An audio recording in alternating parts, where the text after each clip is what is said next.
Hi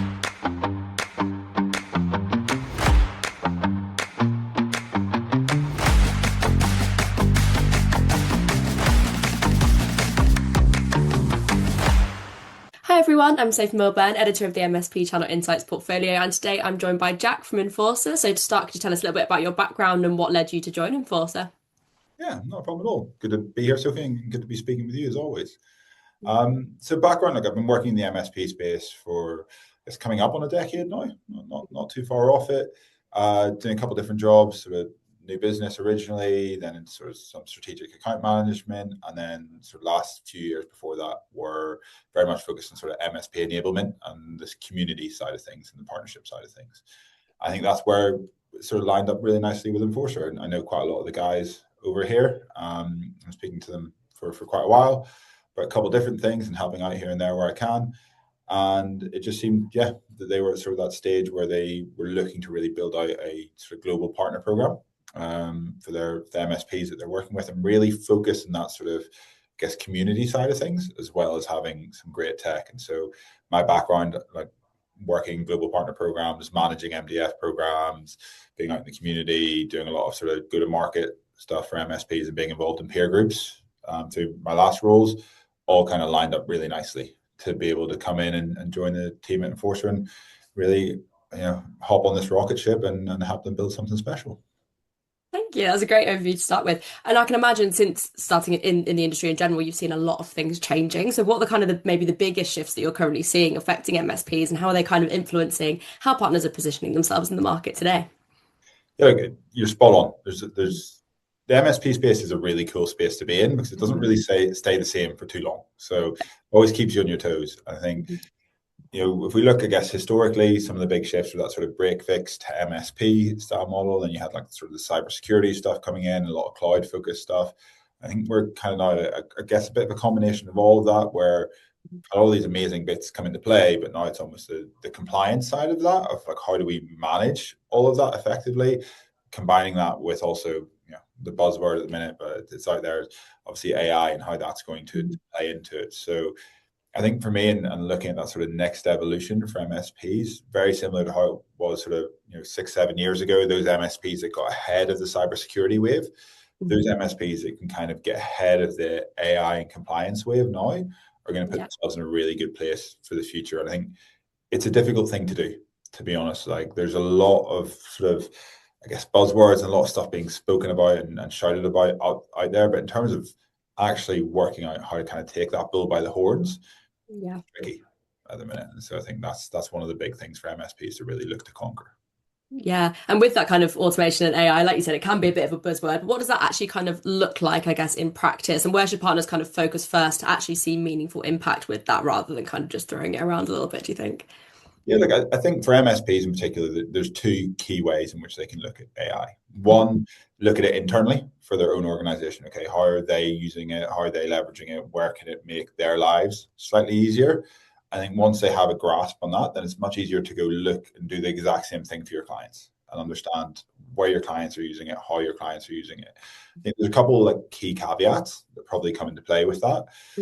One, it's very difficult for you to be able to impact AI within your clients if you don't have a really good understanding of what your client's business is or what they're doing, above and beyond. So just providing them services, we need to kind of really step into a much like closer relationship with those businesses if we're going to be able to provide them sort of meaningful or impactful AI services.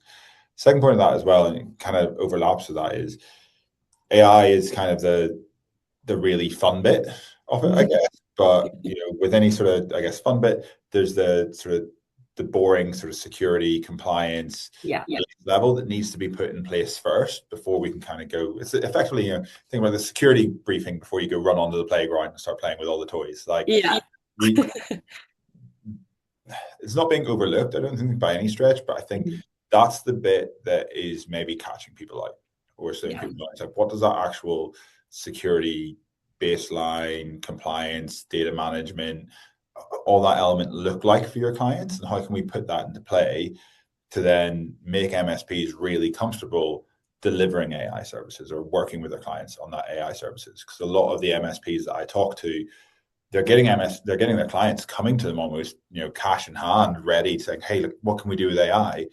But actually, they're like, "Oh, look, we're not quite ready for that. You got a lot of Yeah. other steps Oh, that we need to put yeah. in place first Hmm. before we kind of run off down that way. Because otherwise, you're going to end up putting, sensitive information to, or you know, personal information, or critical IP stuff like that is then going to just be out there for the world to see unless they've kind of taken those credible first steps. It's going to be tricky. Yeah, and you've definitely touched on my next kind of question with security being so central at the moment. How should partners kind of be evolving their strategy with security to kind of try and stay competitive, but also simplify that delivery? Because I know there's a lot of talk about kind of unifying systems and all of that at the moment. So yeah, what trying to think there? I mean, that's $1 million question. So I Yeah. think anyone who works that out is going to be doing incredibly well for themselves. Like Mhm. it's not, again, it's not an easy thing to do. And like again, I guess if we take back a step for myself personally, and part of the reason I sort of joined Inforcer almost is because they're kind of looking at some of those shifts that are happening in the MSP space around security, around Microsoft, around AI, and they're like Mhm. actively trying to create and provide tools to MSPs to help with those. And I think if we talk about that sort of security element, a lot of the security tools out there, are commoditized. No, it's very rare you're going to find like an EDR that doesn't do something another EDR does, or MDR, managed SOC, or an AV, or DMARC, all that sort of stuff. That it's kind of like finding out what works best for you, and also what's easiest to manage. I think, and like consolidate. And I think that's a big part of where I guess Enforcer are also seeing a bit of a gap here is that a lot of businesses get elements of that or get all of it from their Microsoft licensing that they're already paying for. Okay. And so, you know, if we we're having this conversation 5 years ago, it's a very different conversation. But now a lot of those Microsoft security offerings are, Gartner Magic Quadrant, leading solutions out there. But the issue is Microsoft hasn't made them particularly easy for MSPs to manage or deploy on scale across multiple tenants.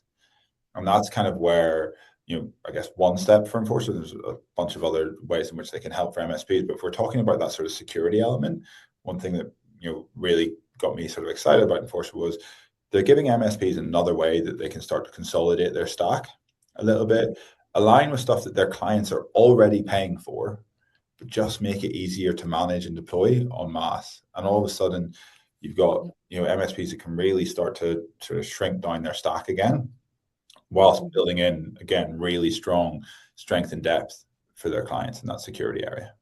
Yeah, and where does kind of scalability come in with that, especially at Enforcer? What's your kind of approach to scaling and growth at the moment? Yeah, I mean, I guess there's two sides. If we're talking about scalability and growth, I guess on the security side of things for Mhm. clients, it's that sort of making it easy to do at depth, at breadth across multiple tenants. And we've been trying really hard to do that. Microsoft is like I came into this, I'll put my hand up like a little bit naive into just like how much there was in Microsoft when I Yeah, joined Enforcement. It's been a really steep learning curve the last couple of months. Microsoft is a beast. Like there's so much in there. right. I think it's just understanding what's important, what's critical, and how do we actually go about using that. Like it's really easy to get overwhelmed. Like, in one of two ways. You kind of see this sheer volume of stuff that they offer, and you're like, I don't even know where to start. Yeah, Or you go the opposite way, where you're like, oh, I'm going to start there, and then you end up going down a rabbit hole, and you're all of a sudden you're 6 hours deep into something that really isn't going to help move the needle, yeah. isn't going to make much of a difference. So I think it's really trying to simplify that down and give MSPs a really clear way of going, hey, look, this is what's important in here, Mm, okay? And then not just saying, hey, this is what's important, but here's a really easy way in which you can start utilizing that for your clients. And one of the amazing things the team here has done, and by the way, like appreciate not really pointing this, but I just want to give a massive shout out to our engineering team and our development team here at Enforcer. They're developing stuff at a rate that I have never seen in this mm, industry. Like the speed at which they're bringing out new offerings is ridiculous. And mhm, one of the new things that they brought out is these sort of standardized baselines. Okay, to mm, the extent that now in MSP, they can start looking at sort of almost Microsoft best practice baselines on a scale of sort of effectively 0 to 5 and mm, work out, okay, well, how can we get our clients to level one? How can we mm, get them to level two? How can we start building them up? What changes do we need to make? And really sort of just helping them roadmap that out, which mm, again, we're talking about scalability and size. Not every client is the same, and they're not going to be. Like they're going to have different requirements, and they're going to have different exceptions and things like that. Being able to really clearly understand, I guess, what good can look like Yeah. is probably the first step in being able to start moving that together and getting those as many of those clients on the same journey as possible. There's always going to be exceptions, but it makes it a much easier journey. Before, I think a lot of MSPs were looking at the Microsoft stuff and be like, I don't even know where to start. Yeah. Build like, okay, if I want to utilize it, that's great. I have to learn all this stuff from scratch. And again, we're trying to just make it that little bit easier for MSPs to start doing this at scale.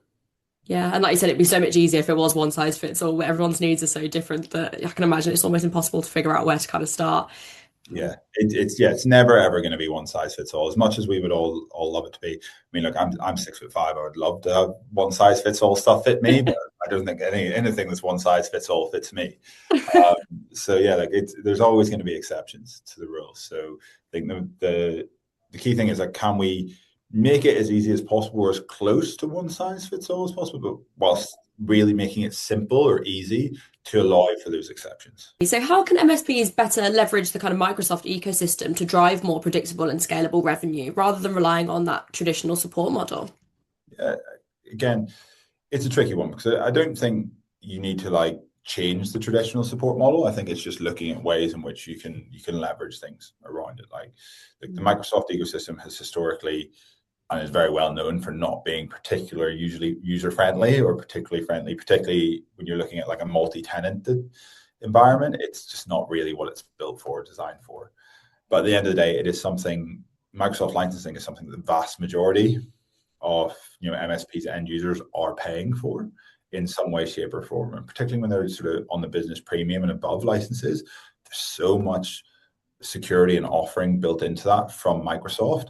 I mean, I think I was looking at it the other day. Microsoft has something like 100,000 plus people in their engineering department and something like 12,000 plus in their R&D department. Like they are developing this stuff at a rate that most of us can only ever dream of, just because of the sheer volume of staff that they have in there.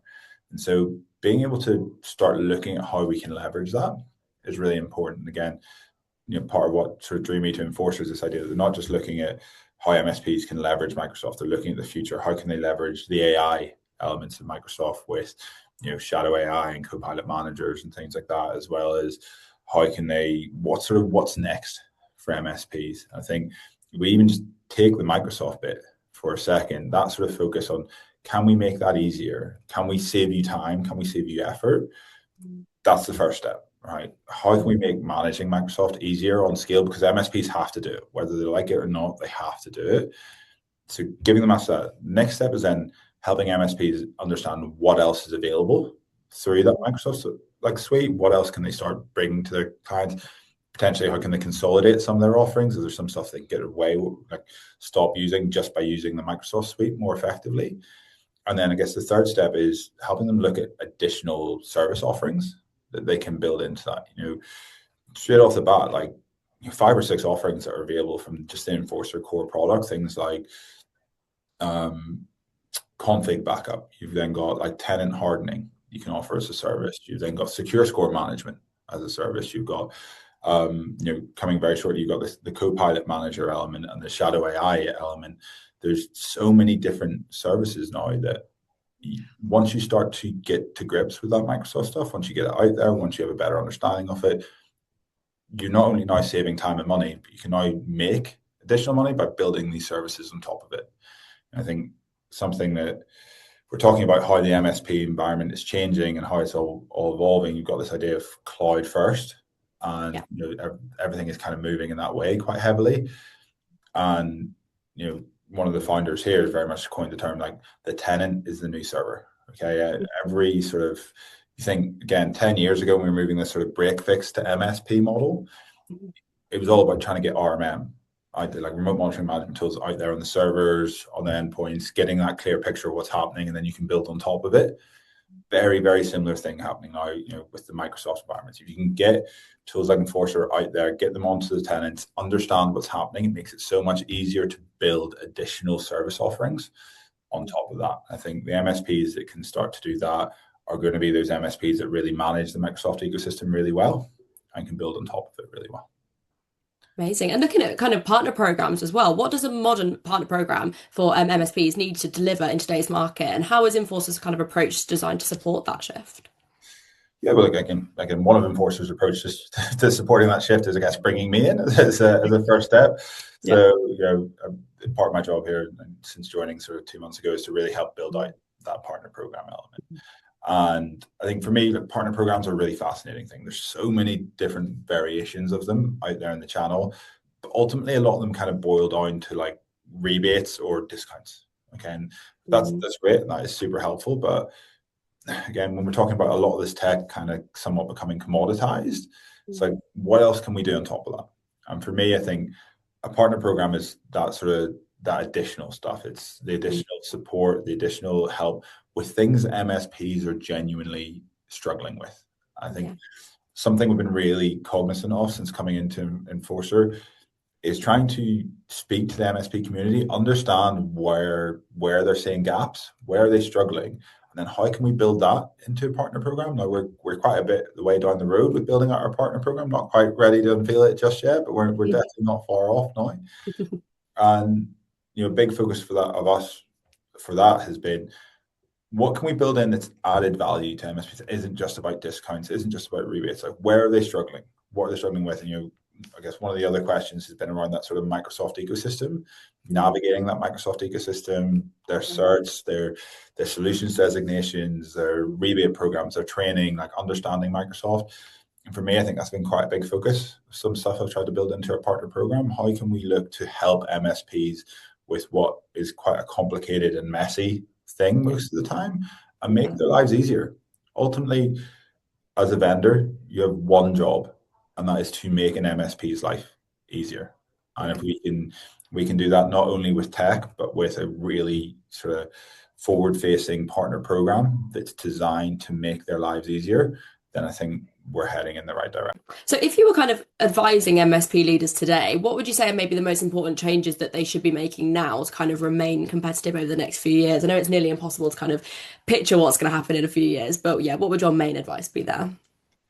Again, you're right. It is almost impossible, but I think for me, it's that sort of the real simple advice, and boiling it down to its simplest is just keep learning. Just be hungry. Like, the MSPs that are learning and adapting quicker are going to be those MSPs that stay on top. And it is much easier said than done.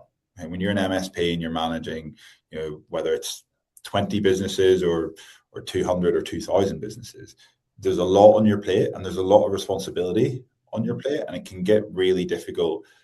You just get bogged down in the day to day, and sometimes it's really hard to be able to take a step back and go, okay, where is this going, and where do I need to be, and what changes do I need to make to be able to impact that?